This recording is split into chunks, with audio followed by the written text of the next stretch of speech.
And he has the ball right now, and here's Llamados. 17-footer is good. Helterbrand spins, nowhere to go. Denham Brown fires and scores. Pa rin ang kailangan habulin ng Ginebra. And a miss by James Yap. Cliff Brown. Whoa, missed the slam dunk. Went for a one-handed slam. And here's Aliado. He turns. Aliado will miss. Denham Brown has the ball. He speeds up the pace. He goes behind the back. He goes to Villanueva. And a layup won't drop, but he will take two. James Yap. Yes, sir. That's a three. And we're in penalty in both quarters. And thank you, Senor Domingo El Conquistador. Zartadi hits a reverse leg. James Yap. Blocked by Brown. I suppose, you know, it's so instinctive. For 5. And those 5 games were exactly the same number of games that Eric Mek has missed. Boards. Shot clock down to 6. Roger Yap. Oh, nice handoff for Meyerhofer. And those assists are piling up. And when you're up against a team like B-Meg, There's imports lang talaga nagbabago sa kanila. They've made one import change in the tournament with his B-Meg team. Ginebra just to change things up. Sunday special on the way. Yes, sir. Well, they needed a spark. They needed someone to get them going. And they called Sunday Salvacion's work wonders. 8 to shoot para sa B-Meg Derby Ace. A swipe by Kagiwa. Kagiwa on the move. Kagiwa all the way. Brown has been quiet since a big first half. Canaleta. Oh, that's yes. a three. Salvacion fakes, drives. Not the strongest part of his game. And here's Roger Yap. Simon will keep the ball for B-Meg Derby Ace. Oh, look at that. Coming 56-53, lamang pa rin ng Llamados. Villanueva, nice spin. Here's Rivas with the ball. Canaleta, oh, nice fake. Nice fake. Yes, sir! buttons. Seeing that Barangay Ginebra is playing with a zone defense. Los Angeles Lakers. Power move highlights brought to you by Derby Ace Premium Formula. Dito ka na sa Llamados. Sometimes second chances. Oh, yes. Here's Rivas. Fires. They gave him that shot and he nails. But not fighting, no. But I learned to go tugs with you. Tugs. Only defense right now. You want to go with quickness, so you're hoping that your man-to-man defense. They led by as many as 15 in the third, and now it's back to a 15-point lead. Jade, let's see if he can jumpstart his offense and finds Willie Wilson. A nice pass. Can get their transition game going. This can be a close game down the stretch. Oh, It's para sa Ginebra. He has the basketball. He's going all the way. Sidestep beauty. And deciding to go out at the last minute. There's Denham Brown. And the layup is good. in this quarter. But this dish, creating the situation for Denham Brown to regain his confidence in offense perhaps. For the peak of his career, he underwent a brain surgery. You read all about him. 35 years he's been paralyzed. That story will be the PBA. John Ferriols has seen limited minutes in this tournament. Used to be a second unit player for Alaska as Denham Brown sets up Rudy Hatfield for the layup. To play a two-time MVP and have him replaced by Mark Kagiwa, who's probably more, not probably, but is more familiar with Ginebra's system. May oras pa para sa Ginebra to get back in business here. A sidestep beauty para kay with under 5 minutes to go in the fourth. Canaleta, open shot. That's a three. Comes one of the most lethal three-pointers or three-point shooters in the PBA. He's perfect from Sep says, give me the ball. I can take Willie Miller at the post. Willie Miller's gone, and there's Cliff Brown with the play. That's an MVP matchup. And here's Pingris. One-hander is good.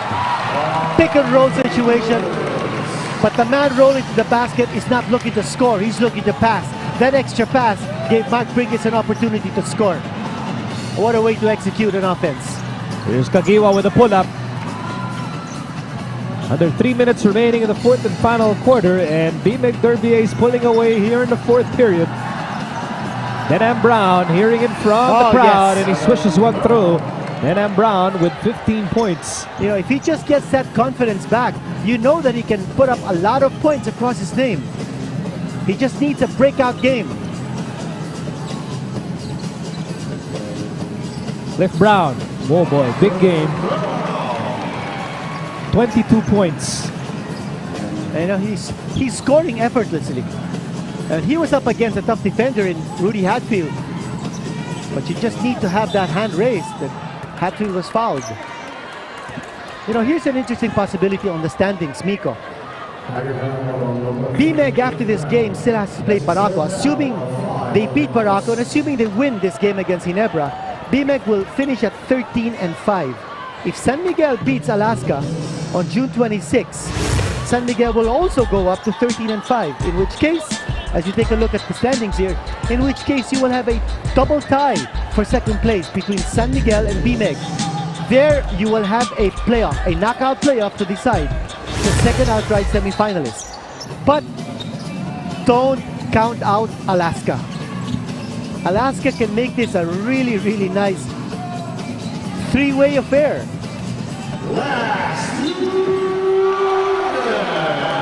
Yeah, Alaska, they like being under the radar, quietly moving their way up. People are talking about Talking Tex and San Miguel and now even B-Meg Derby Ace, but Alaska quietly working their way into the picture, very much in that race for the automatic semifinals berth. Well, you never discount Alaska. They have won their last 3 games. They have in fact won 5 of their last 6. And if they beat San Miguel, they move up to 12-6. San Miguel will finish also at 12-6. And for B-Meg, second outright semifinals berth can be all theirs. If they win tonight and they beat Paraco, they will be at solo second with 13-5. So that's an interesting situation. Which really gave B-Meg a big reason to try and win this game and win big. That's something that they will do in less than 2 minutes here. And just to recap, it was a 3-point lead at the end of the first para sa B-Meg. They extended their lead to 10 points at the half, 47-37. And then they had a big offensive and defensive quarter in the third. And they led by as many as 15 points in that third quarter. And then they never looked back as Kagiwa scores on a layup. Ang Ginebra naman namimiligro dito. Not in danger of being eliminated outright because only the last place team will get eliminated automatically. But any team that goes into the wild card round, your chances of advancing go 50-50. It doesn't matter if you're a higher ranked team, for as long as you're part of the wild card round, all bets are off. That's right. Patas na kayong lahat because those are knockout games. Number 6, number 7, number 8, number 9. Those are the teams that will get involved in the wild cards. 6 versus 9, 7 versus 8. Knockout games. Just one game. And then after that, another knockout game among the winners. Or between the winners, rather. So Ginebra now, they'll be in a waiting game. That's right. They fall to 9-9. As I said, they have a lock at a playoff for an outright quarterfinals berth. But that depends. If Coca-Cola at 7-9, Rain or Shine also at 7-9, if one of those teams wins their last 2 games, then they equal Ginebra, then there's going to be a playoff for the last outright quarterfinals berth. At kung sino matalo will go down to the wildcards. Yeah, just to add to the concern of Ginebra, okay, Air 21, they have Leroy Hicker, so they beat this Ginebra team in their last encounter. That's right. So, hindi ibig sabihin na pagpunta ka sa wildcard, mahina yung mga kalaban doon. That's not necessarily the case. As Romel Aduco connects, only 18 seconds remaining in the ball game. Salvacion connects with a 3. So 10 seconds remaining. Convincing win para sa B-Meg Derby Ace Llamados. They move up to 12-5, increasing their chances of possibly making the semifinals outright. Ang final score po natin, 101-83. What a defensive effort here on the part of B-Meg, holding Ginebra down to 83 points, scoring a multitude of baskets from 3-point distance. I think the man who was responsible for this was the import. I mean, James Yap had his 21 points, but the import was posting up and he completely dominated. Denham Brown on the other side. Cliff Brown. The winning Brown is with Dominic Uy. Thank you, Miko.